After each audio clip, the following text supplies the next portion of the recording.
Olá, o terceiro módulo desse curso, intitulado Negociações, Conceitos e Técnicas, pretende oferecer um guia prático para formar um negociador, para que vocês aprendam alguns elementos básicos que são importantes de observar num processo de negociação.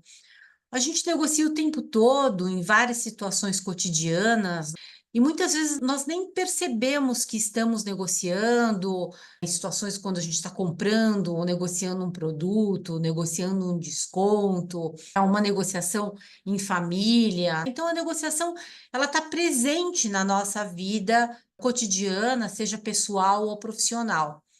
Mas o objetivo desse módulo é oferecer para os profissionais do setor público, para os gestores públicos, instrumentos para que eles passem a observar a importância das negociações no dia a dia.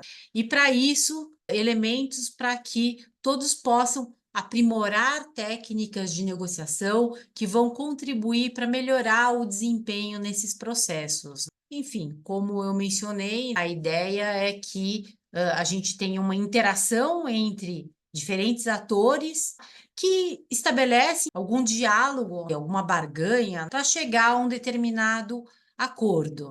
Então, essa é a ideia básica, e a gente vai dar ênfase e dar exemplos ao longo desse módulo de negociações internacionais. A gente está dando ênfase às negociações internacionais, partindo do pressuposto de que essa situação de negociações internacionais é quando há alguma interação entre representantes diplomáticos de diferentes estados, quando esses representantes diplomáticos eles interagem de alguma forma para chegar a algum acordo de cooperação internacional, que não é necessariamente um acordo escrito. Tem vários formatos de acordo, alguns mais simples, alguns mais complexos, depende muito do objeto que está sendo negociado. Mas o importante é ter em mente que as negociações internacionais, hoje em dia, elas estão se tornando cada vez mais complexas, tão complexas quanto as negociações no nível nacional.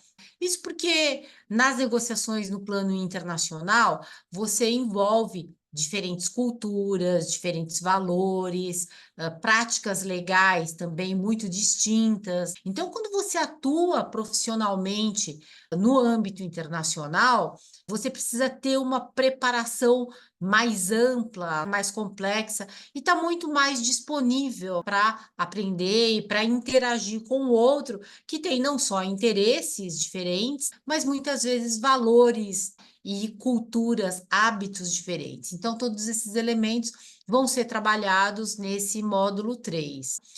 Falando da negociação internacional, acho que o diplomata é a pessoa que tem a carreira, né, mais próxima da formação de um especialista do que a gente chama de negociador internacional. Mas não são só os diplomatas públicos, assim, os representantes de governo que participam dos processos de negociação internacional.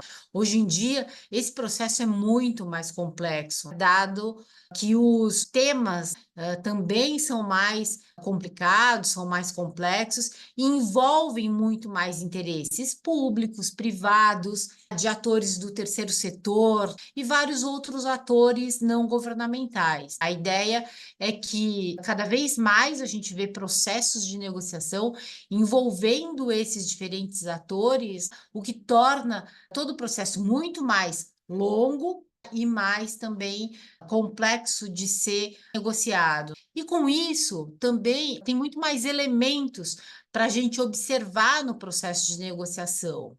É preciso traçar uma estratégia para ir para um processo de negociação internacional.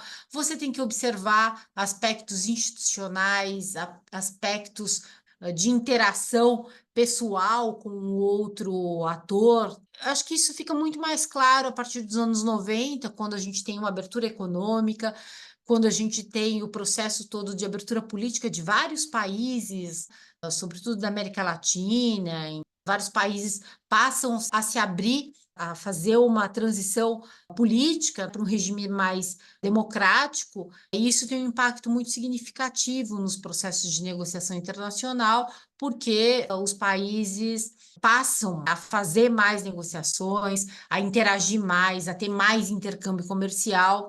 E isso vai se expandindo ao longo do tempo. Então, o que a gente vê nos anos 90 e nos anos 2000 é inclusive a criação de várias organizações internacionais com a participação de missões de diferentes governos, e isso dá um embasamento para um processo de negociação mais institucionalizado e de mais longo prazo, que, portanto, do ponto de vista da discussão, dos estudos, as negociações internacionais elas ganham mais relevância e por isso cabe aqui um módulo específico sobre as negociações, as técnicas de negociações, e hoje em dia, voltando aqui para o objetivo do nosso curso, a gente tem muitos cientistas e atores governamentais interagindo e negociando e propondo novos acordos que vão ser importantes para a governabilidade do sistema internacional e também para a estabilidade